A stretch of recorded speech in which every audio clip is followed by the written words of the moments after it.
Fernando, você obviamente conversa com muita gente, gente que está interessada, gente que está estudando, gente que está debatendo. A situação do Inter, se é possível a gente fazer assim, a situação do Inter para o mercado, óbvio que ele não é um clube quebrado, como outros que já quebraram e tiveram que recorrer meio que na urgência, mas também não é um Flamengo da vida. Dá para meio que situar o Inter assim hoje no mercado da boa cobiça de possíveis parceiros? Olha, se o Inter estivesse no mercado hoje atualmente, ele seria um ativo assim muito cobiçado, muito cobiçado.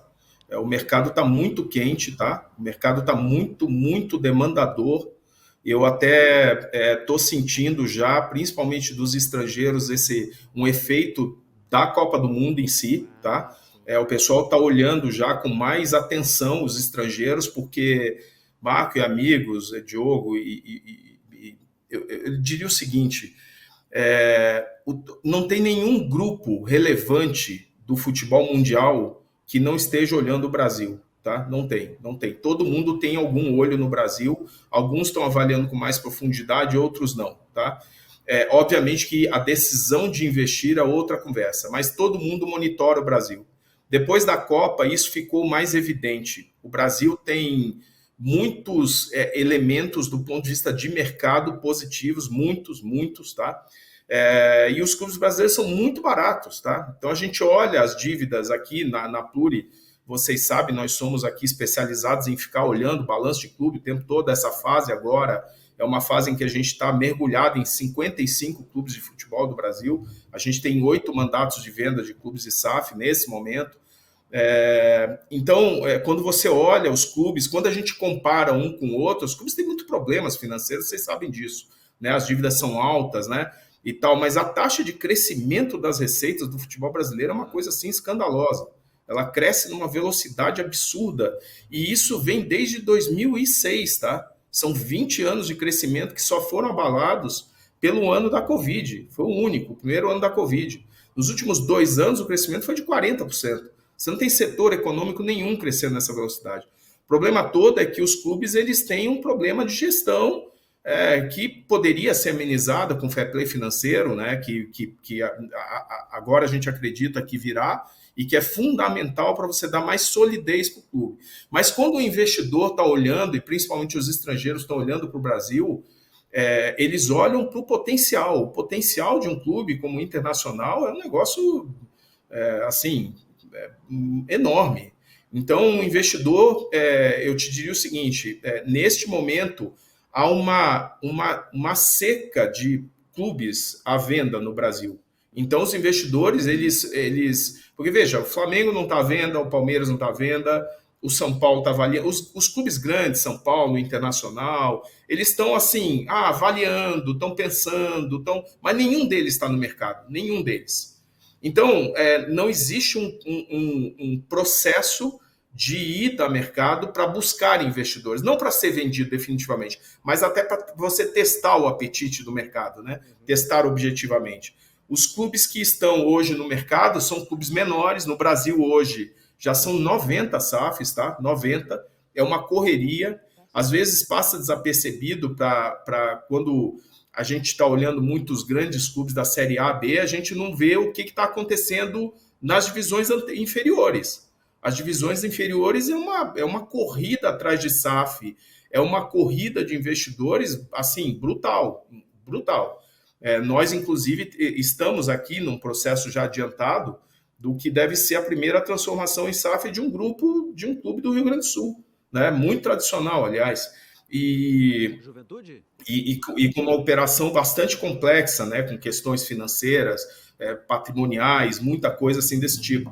Mas eu diria o seguinte: o Inter hoje seria, sem dúvida nenhuma, um ativo muito, muito interessante. E outra coisa que eu queria salientar a vocês: essa falta de clubes disponíveis, ela é mundial, porque repara, o Brasil foi o último país do mundo a abrir o seu mercado. E só sobrou um agora, que é a Argentina. Todos os outros mercados são mercados formados por clubes de empresa.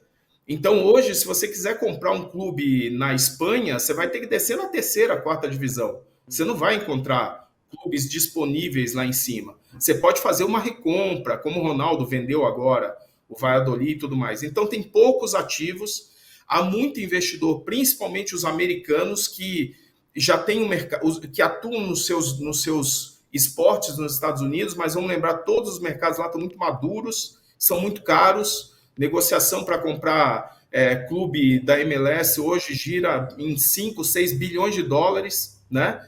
São operações muito grandes, e o futebol é o maior esporte do mundo, e esses caras não estão no futebol. Quer dizer, eles estão, mas eles estão no começo do processo, né?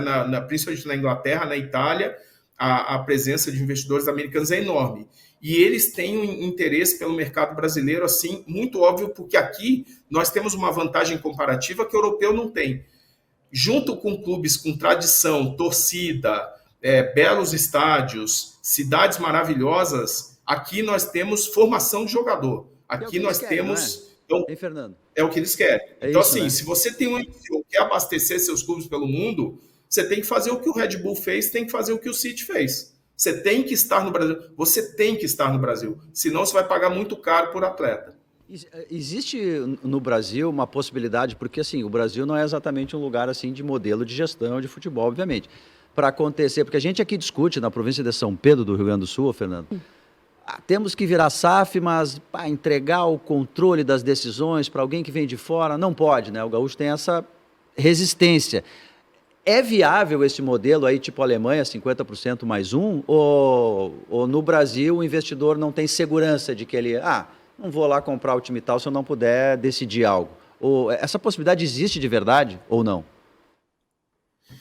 Não, Diogo, aqui no Brasil não existe a mínima possibilidade disso acontecer.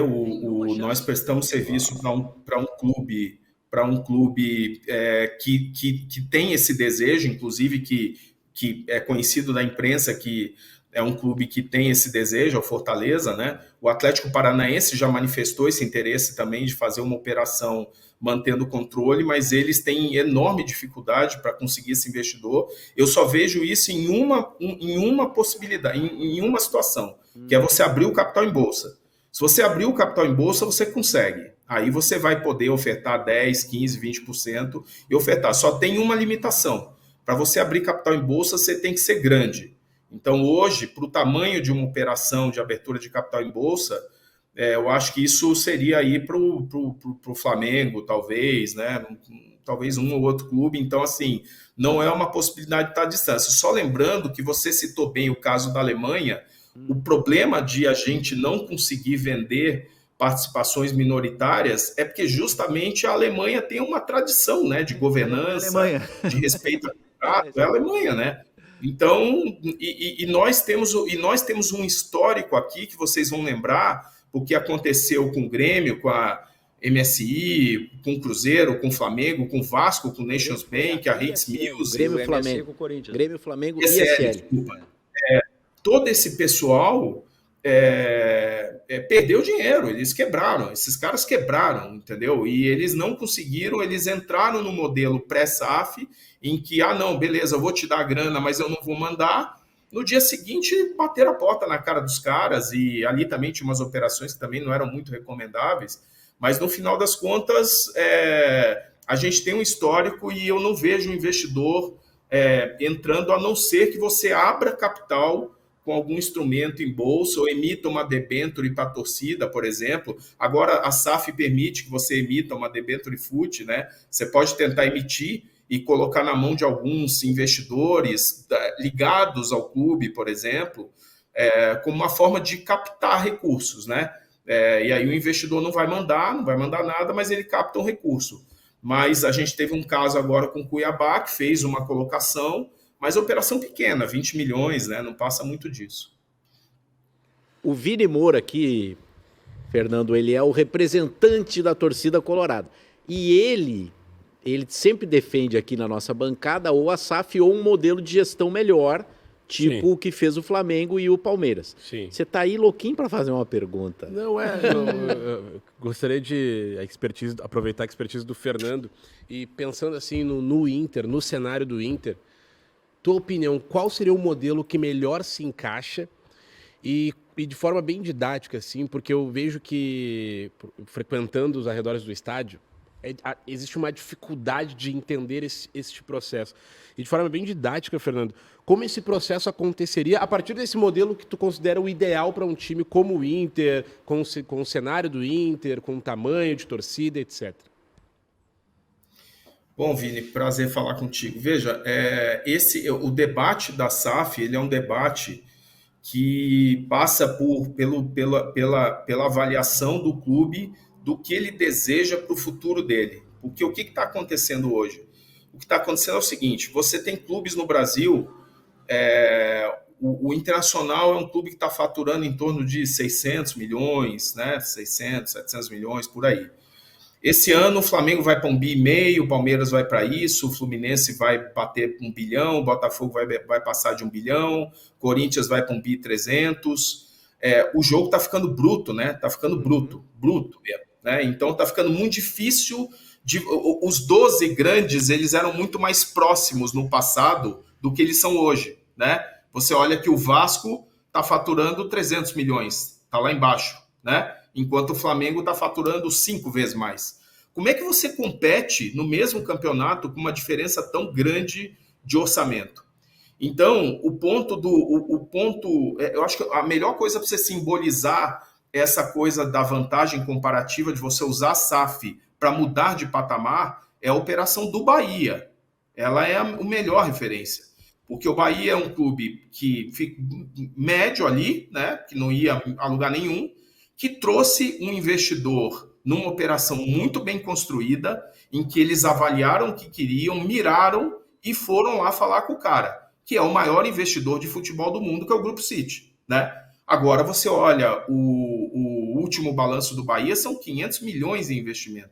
500 milhões em investimento. É uma brutalidade o que esses caras puseram de dinheiro nesse negócio. E vão botar mais. Por quê? Porque são grandes. Porque tem dinheiro, e aí não é só recurso financeiro, é recurso humano, tecnológico, é relacionamento, é sentar nas mesas do futebol que importam, que tomam as grandes decisões, falar com os principais parceiros, patrocinadores, isso tudo. Então, a SAF, se ela for bem construída, e atenção para os riscos, né? Não é uma panaceia de jeito nenhum, se ela for bem construída, ela te dá a chance de mudar de patamar, mudar de novo, entendeu? Ir lá para cima, ir para as cabeças.